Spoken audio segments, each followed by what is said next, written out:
Now we shall begin. You should answer the questions as you listen, because you will not hear the recording a second time. Listen carefully and answer questions 1 to 6.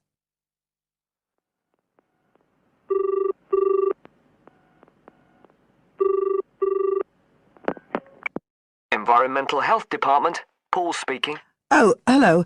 I wanted to report a vehicle that's been left parked near where I live. I think it's been abandoned. I wondered if the council could arrange to get it towed away. Have I got through to the right department? Yes, you have. If I could just take a few details. Your name, please? Mrs. Shepherd. Thank you. It's not my vehicle, though. I just thought someone ought to report it. No, that's fine. What I need to do is take some details first, then we can decide what to do about the problem. Oh, I see. So the next thing I need to know is your address. Right, it's 41 Lower Green Street, Yes? Barrowdale. And the postcode's WH4 5JP. Fine. And if I could just ask for a telephone number. It's 01778 552387. I'm out quite a lot, but you can just leave a message on the answer phone if you need to. Or I could give you my mobile number. That's all right, don't worry. Now, could you tell me a little more about this vehicle? You say it's been abandoned. Well, it certainly looks like it. Can you give me an idea of where it is? Yes, it's near the main road that goes through Barrowdale. Is that the A69? Yes, that's right. Now, there's the primary school just towards the end of the village, and then next to that, next to the children's playground, there's a field, and it's in there. Oh. I wonder how it got in there. Well, there's a gate to allow farm machinery in and out. I thought something ought to be done about it. The children from the school might start playing in the vehicle and lock themselves in or something. Yes, you are quite right to report it. And what type of vehicle are we talking about here? It's a van, actually. You know, the sort with just a couple of little windows at the back. Right. You don't happen to know the make and model, do you? Oh, yes. I went and had a look and got all the details. I thought you might need them. I'm surprised the school hasn't contacted you about it. Anyway, I wrote the details down. Right. It's a Catala, and the model's a Flyer 2000. Is that Flyer? That's right. Very good. And the colour? Well, it's not all that easy to see because it's absolutely filthy. And actually, it looks as if it's had a paint job at some stage. It's blue, but you can just see white underneath where it's been scratched. Right. Well, I'll just make a note of the present colour, and if you could just tell me the vehicle number. Did you make a note of that? Oh, yes. It's S322GEC. Okay. Before you hear the rest of the conversation, you have some time to look at questions 7 to 10.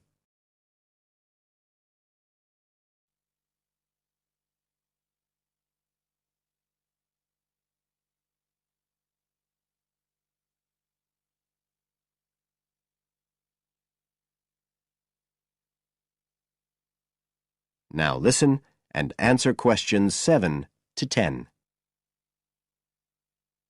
And it sounds as if the general condition of the vehicle isn't too good, from what you say. No, it's pretty poor. It wouldn't be drivable. It's got a flat tire and there's a crack in the windscreen. I reckon someone just wanted to get rid of it. That's usually the way. It's been there for nearly a week. No, it must be 8 days. I remember it was a Sunday morning when I noticed it. It wasn't there the day before. I walk past it most days on the way to the shops. I'd have thought the school would have reported it. Does the field actually belong to the school? No, it's part of Hill Farm Estate. Right. I'll just make a note of that. And I don't suppose you have any information about who might own the vehicle? No, I've no idea. So what will you do now? Well, we'll come and have a look and see if we can trace the owner. And if we can't, The vehicle will be removed as rapidly as the law permits. It could be anything up to 20 days. One thing I should say, I'm quite sure this doesn't belong to anyone round here. I'd definitely recognise it if it was from someone who lived here. So you don't think it was anyone local? Right. I'd say at a guess we're looking at a stolen vehicle here. I did wonder if it might have been. You hear such a lot about car thieves nowadays. Well, we certainly will be looking into that possibility. Anyway, thank you for contacting us, Mrs. Shefford, and we'll keep you informed of what happens. Right. Thank you very much. Goodbye. Goodbye.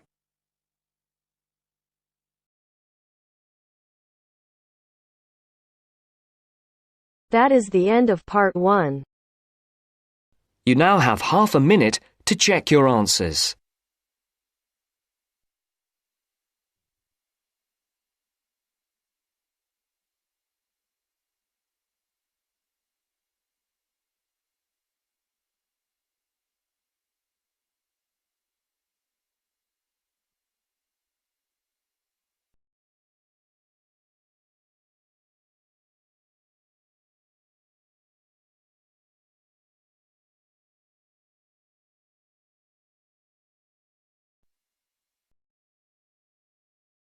Now turns to part 2.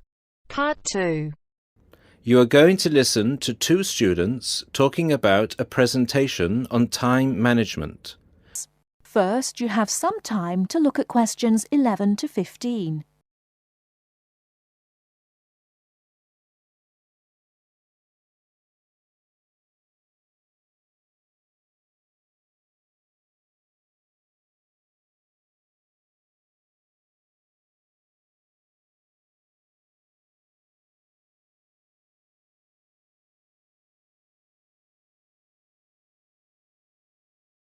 Now, listen carefully and answer questions 11 to 15.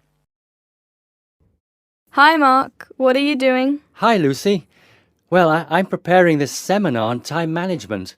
I'm supposed to do a presentation on the topic next week. Ironic, isn't it?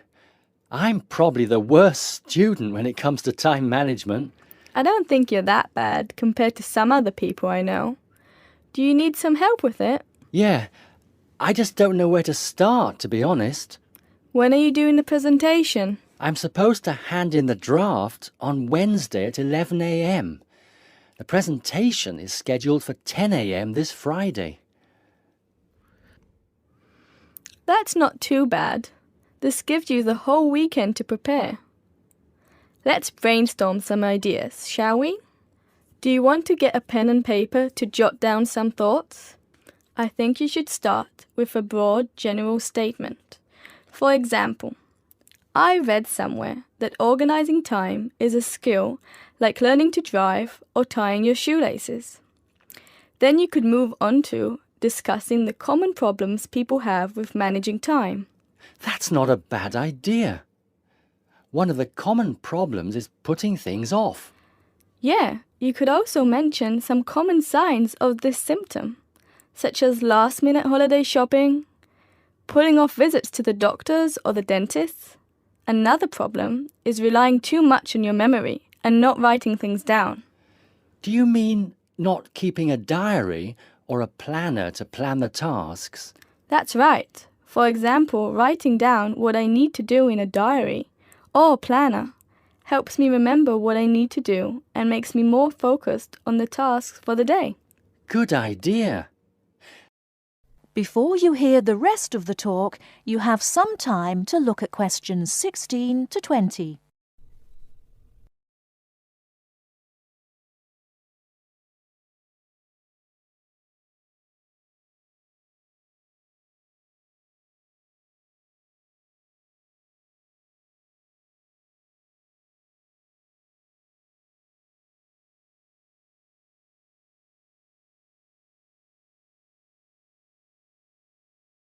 Now listen and answer questions 16 to 20.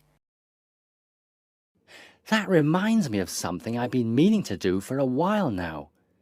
Anyway, I should also include some advice on how to deal with the problem, shouldn't I?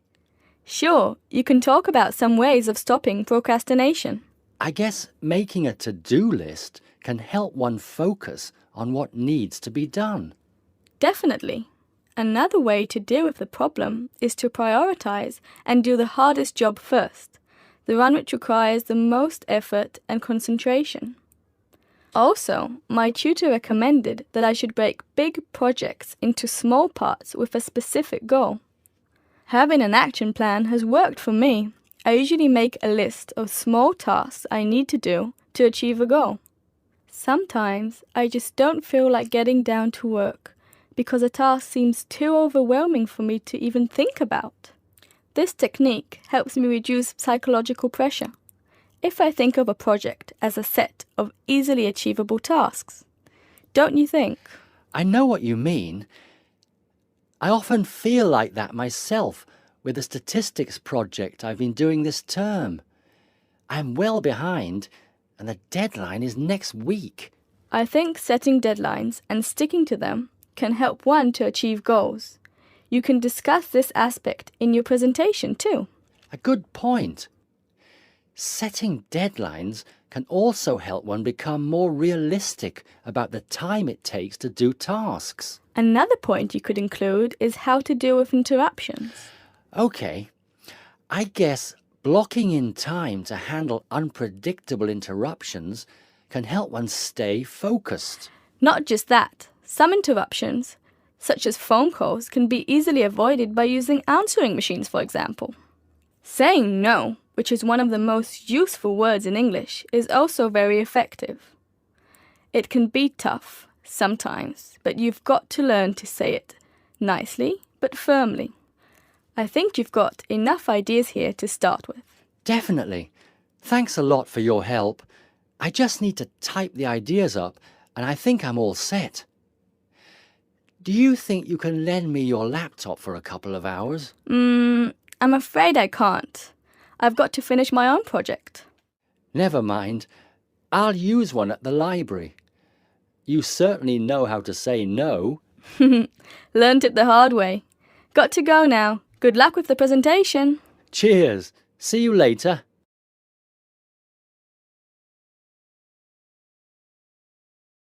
That is the end of part 2. You now have half a minute to check your answers.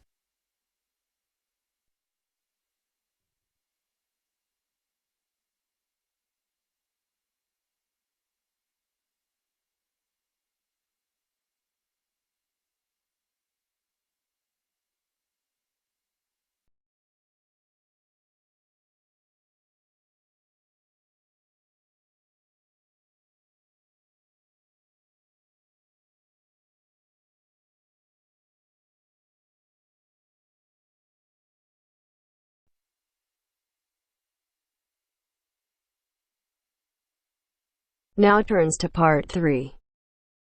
Part 3. You'll hear a woman calling Laverton Arts Centre for some information. First, you have some time to look at questions 21 to 26.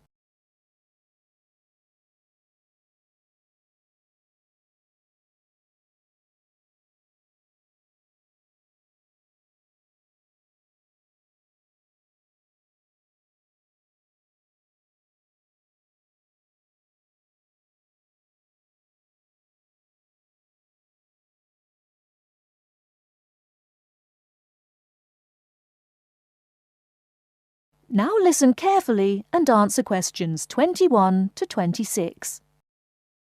Laverton Arts Centre. How can I help you? Hello. I've been to the Arts Centre a few times recently, and I understand you have this scheme for regular visitors. The Friends of Laverton Arts Centre. Yes, that's right. I wonder if you could tell me a little about it. I mean, how much it costs and what benefits it offers, things like that. Certainly. Well, first of all, the good news is that we've recently changed the scheme. It used to cost £15 a year, but now it's free. All you have to do is fill in an application form. You can either come to the Arts Centre and do that here, or you can go to our website and apply online. And so what are the benefits of joining? There are actually quite a few. As a friend of Laverton Arts Centre, you'll receive a newsletter every 3 months with information on all the forthcoming events. That sounds useful. You also get priority booking for shows and concerts in the main theatre. Can you explain how that works exactly? Yes. What that means is that when tickets go on sale, for the first 2 days they're only available to friends of the Arts Centre. So, as long as you book early, you can make sure you get seats. Great! Do you ever offer discounts to friends of the centre? Under the old system, when you had to pay to be a member, we did. Under the new system, there won't be any discounts for shows in the main theatre or films at the Arts Cinema. Having said that, we will be offering some discounts to members for performances in the small theatre. There'll be information about this in each issue of the newsletter. I suppose I can find that information online as well, can I? Absolutely. Actually, we're redoing our website at the moment. Right now, there actually isn't a special section for Friends of the Arts Centre on the website. Once the site's been redesigned, there will be. You'll be able to put in your username and password and enter a special section just for you. It sounds excellent. Are there any requirements, though? I mean, as a member, do I have to do anything? Yes, sorry, I forgot to mention that. There are no formal requirements at all, though obviously we have this scheme to encourage people to attend events here regularly. So we ask that you attend at least 4 events a year, whatever they are, if you possibly can. Nobody's going to count, though, and it's totally up to you. That sounds fair enough.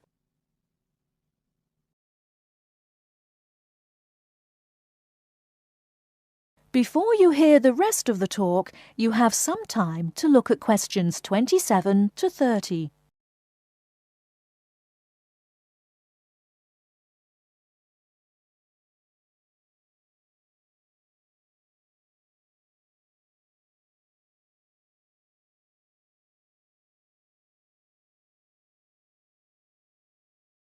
Now listen and answer questions 27 to 30.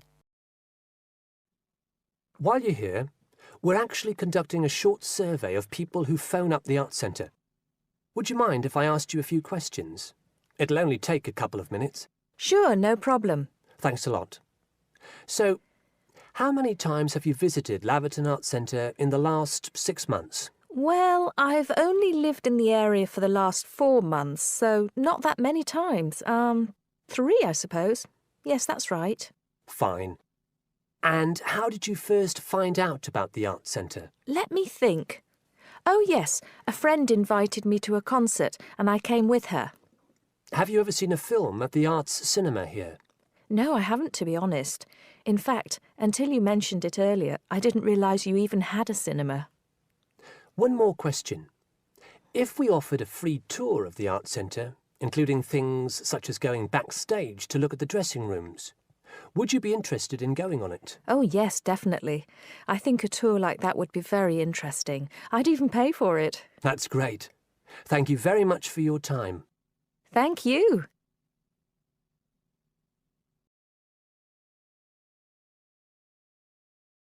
That is the end of part 3. You now have half a minute to check your answers.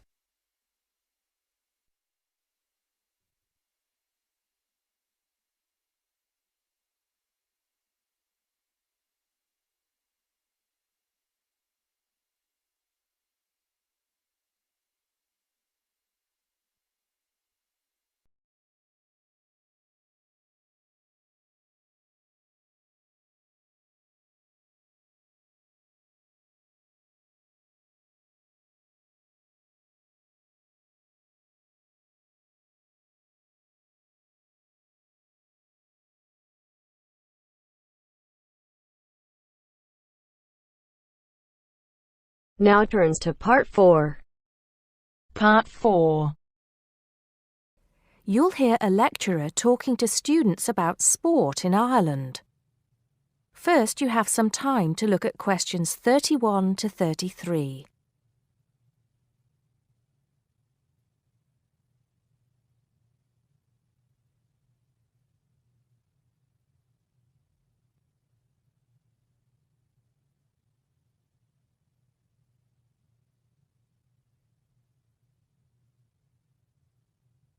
Now listen carefully and answer questions 31 to 33. Now, today we're going to be finding out about the most popular sports in the Emerald Isle. That's Ireland, of course. Can you guess what they are? Well, there are these two lesser-played games, a form of rounders and Gaelic handball. But we'll start with one which is perhaps over 3,000 years old, arriving in Ireland with the Celts, some claim. That may be a slight exaggeration, but I consider it to be the fastest field game in the world, and it goes by the name of hurling.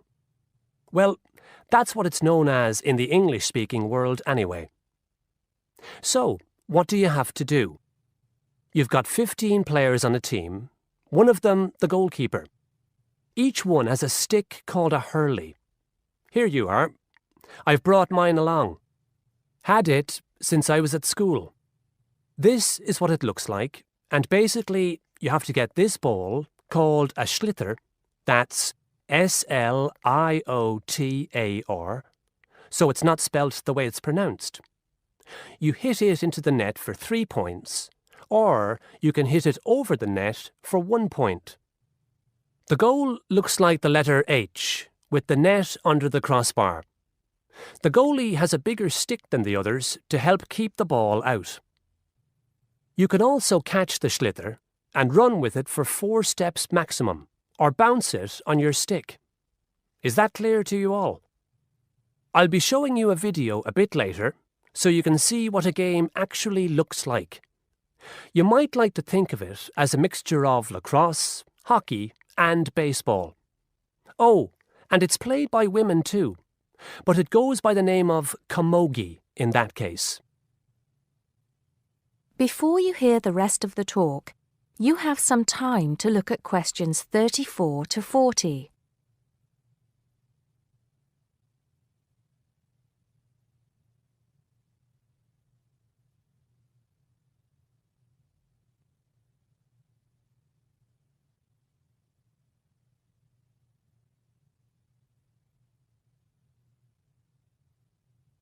Now listen and answer questions 34 to 40.